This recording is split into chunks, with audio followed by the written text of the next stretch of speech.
I'm Mel, and today I want to finally do my Q&A video, which I actually asked you guys for questions about. I think it was almost a month ago, so I'm so sorry it's taken me so long to get here, guys. But yeah, let's launch in because this is going to take me a little while. I've got quite a few questions and I'll try and keep the answers short. Okay, so first one. Before I start, a lot of these people actually, A, they're awesome, but B, they also have different like social media or channels or like social media accounts and things like that. So I'm actually, where I can, I'm going to throw in links, so check them out. They're awesome people. So yeah, so I'd throw that in there. Alright, so the first one is from Megan Conrad, and she asks, if you could do a collab video with anyone, who would you choose? And I guess, honestly, I was thinking about this, and aside from, okay, if I had to pick one person, like a big channel, I would love to do a collab with Eat Your Kimchi. So I don't know whether you guys have seen them. They used to live in South Korea, and yeah, their videos, I just love the energy that they have, and I love their sense of humor.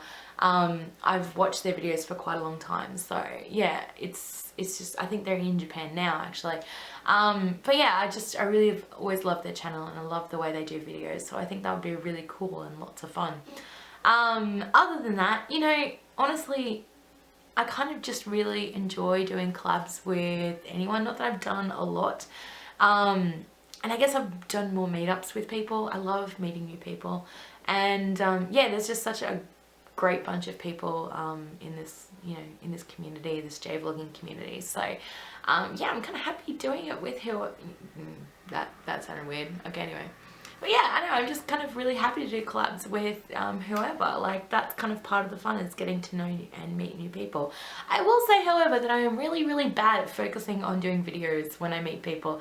I get distracted by the talking, and I don't know, in some ways that's not a bad thing, I don't think. Like, you know, it's usually quite rare to actually get a chance to meet these people and meet up with these people in person. So when I do, I kind of want to make the most of it and you know, get to know them and talk to them and, you know, do all those kind of things. So yeah, I guess that's why I'm really bad at actually filming them. So that's probably something I need to work on. But anyway, answer. Next question. Alright, so this one is from,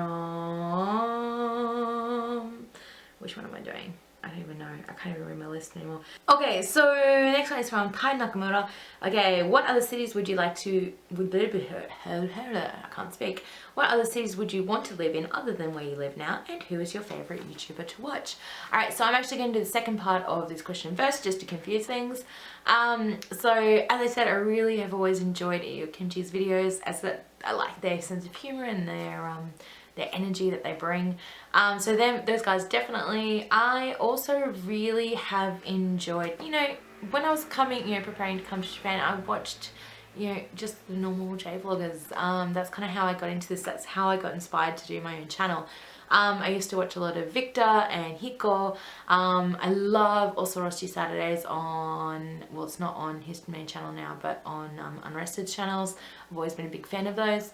And yeah, everybody's like, I don't know, it's really, that's the fun part of doing YouTube, is like getting to watch and respond and interact with everybody. I'm loving the fact that it's doing, like, there's a bit of a like a live kind of streaming thing starting to do, which is really cool. It's really fun to be a part of. Yeah, actually getting to talk to people. So yeah, I really enjoy those kind of things. I will say, like, kind of the inspiration, I guess, behind starting my own channel, and one of the channels I used to watch a lot before coming here, was a girl called Nippon Q. And yeah, there's definitely a nod to her channel in my own channel title. Because yeah, I got really inspired after she was doing, you know, her different videos to make my own channel and do my own videos. So yeah, yeah, I know, when I was kind of preparing to come to Japan and waiting to hear whether I was actually accepted, I watched a lot of her stuff. So yeah, it was really good.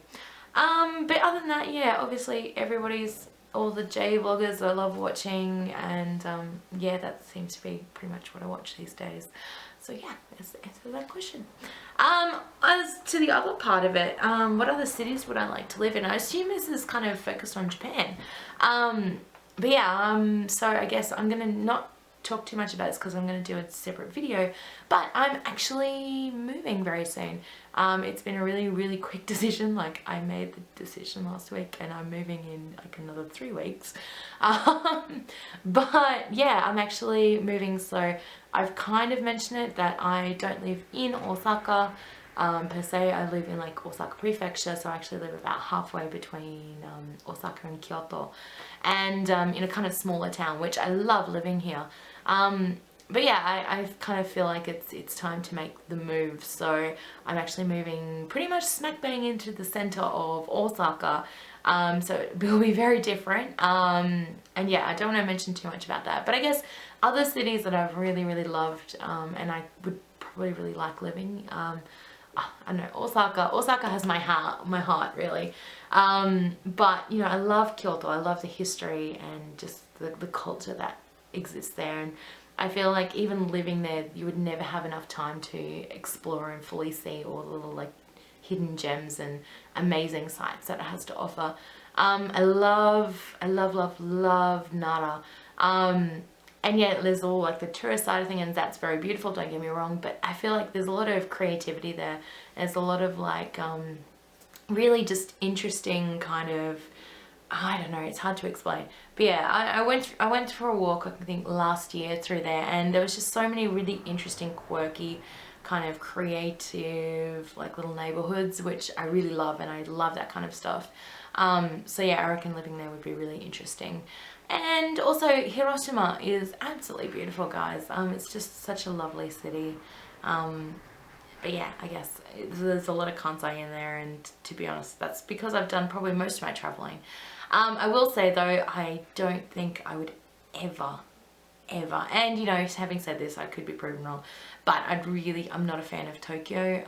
To visit, it would be fantastic, don't get me wrong, I visited it once before, and it's probably not long enough to make a fair decision, to be honest, but yeah, I don't know, it just doesn't really interest me whatsoever. Yeah, Osaka all the way.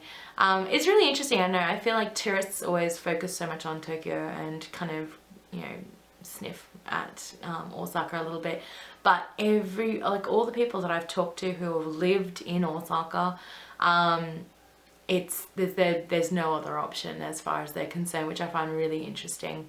Yeah, it's very common about people who live there. There's a strong sense of belonging and pride in Osaka, so yeah, I know, I love it. Anyway, I hope that answers the question. Okay, on to the next one. Okay, so both Gabby and Hide ask, what's your favorite Japanese food? And I can't pick one, so I'm picking 3, just because I'm making the rules here. So my 3 favorite Japanese food definitely is ramen. I love it. I don't eat it that often because it's really bad for you, but I love it. And I've totally like sussed out the really good places in this neighborhood. I'm now gonna have to do that in another one, I realize, which makes me kind of sad but kind of excited at the same time. But yeah, ramen definitely. What else? I like okonomiyaki. Yes, big yes. And there's actually a place in my town now that serves an amazing like Osaka style okonomiyaki. But I have to say that I do also like the Hiroshima style.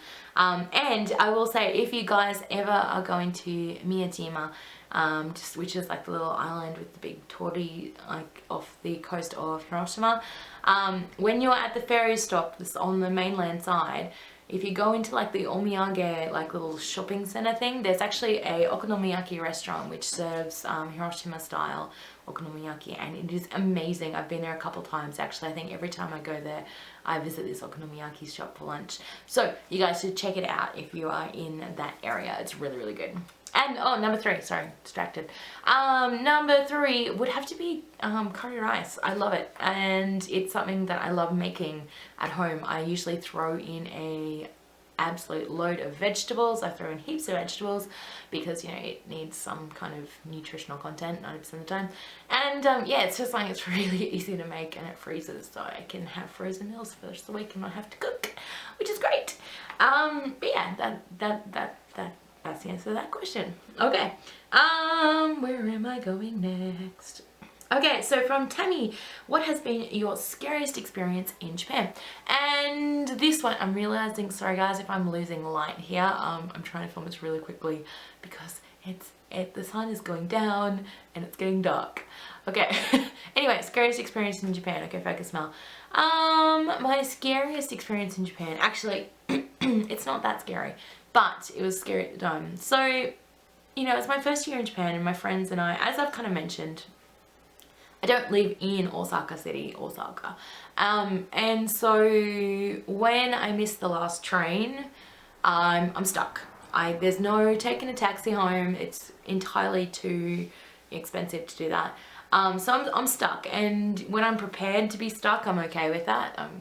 I'm chill, I've got places I can go, but if I'm not and I don't know where I am, that stresses me out a little bit. So I actually had some friends, I think we went to see some fireworks or something, and we headed back, and it was my first year in Japan. Actually, I'd only been there for a couple of months, and I hadn't really traveled that much in Osaka at this stage. So I think I was trying to get from the subway to the main JR line, and I was going on a line that I wasn't really familiar with. So I completely stuffed up. I got to the entirely wrong station. I was trying to use Google Maps and it was telling me I could go over this big bridge and get to the JR line, and I was like, let's do that, we can do it. So we're wandering around, we got out of the, yay, camera stopped. Anyway, so yeah, we got out of the subway station. This subway station was like the dirtiest, grossest, narrowest place you've seen in Japan, which is really not that bad compared to other places. Anyway, but yeah, it was not a pleasant looking place. And so we're walking through this neighborhood, and it's like 11 o'clock at night, and it's really late. And I'm stressing out about missing last train. Like, what are we gonna do? Where are we gonna stay? We were walking, there was nobody in the streets, there's sirens going off everywhere. It was just like chaos, but weirdly nobody was there, so it was very unnerving. And we were like walking under bridges to try and get on top of this bridge and down like back alleys, and there was like, you know, like discarded like cardboard boxes and trolleys like covering and like making creepy shadows in the alleys. And anyway, I think I was more stressed about it and more worried about like what we're gonna do if we got kind of like stranded, because I hadn't experienced that yet. So I think that was what made it probably more scary than anything else. But yeah, my stress levels were not so good after that.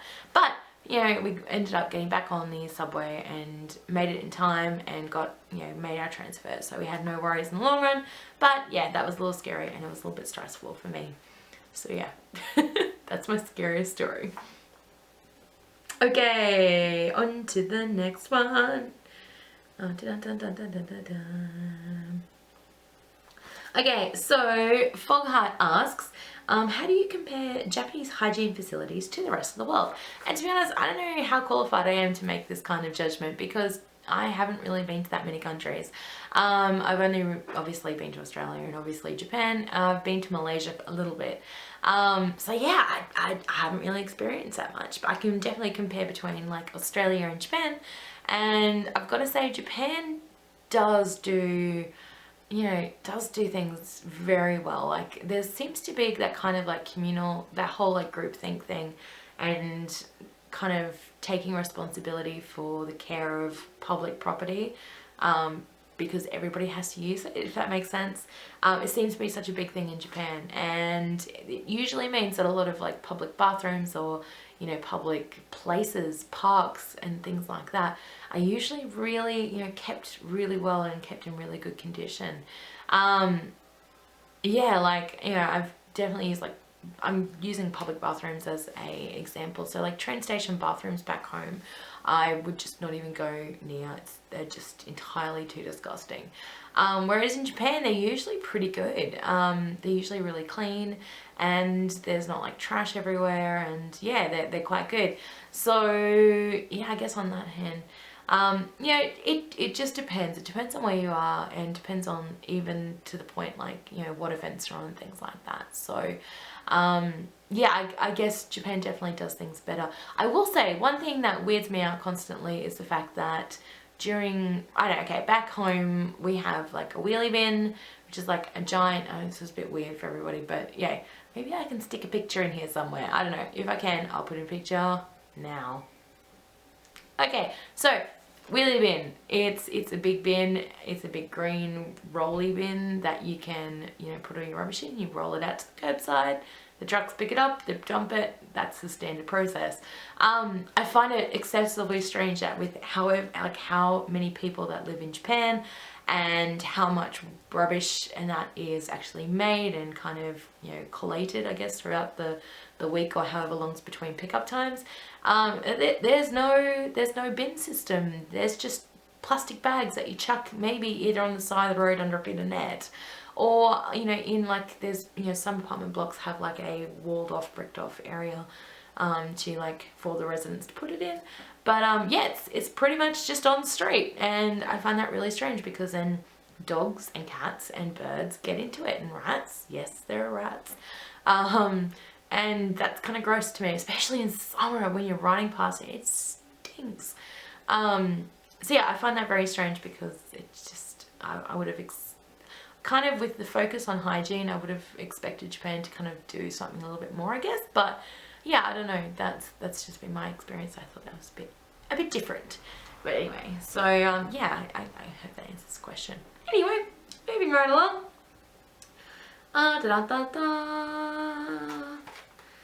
Okay, you know what, I'm going to do a second part to this video because I've got entirely too many questions and I've already gone on for entirely long enough. So I hope you guys enjoyed this. I will be putting part 2 up very, very soon. I will hopefully film it today because it's light. If not, it might be a nighttime video, so I'm sorry. The continuity will change. But anyway, this is part 1. I hope you guys loved it. As always, don't forget to hit the thumbs up if you liked it. Comment down below if you have any other questions or any comments to make on these questions yourself. And if you haven't already, please hit that subscribe button. I do lots of videos on Japan and different things like that, and just what I do in Japan. So yeah, I hope you guys like that. I will see you very shortly, and until then, have a great one. Bye.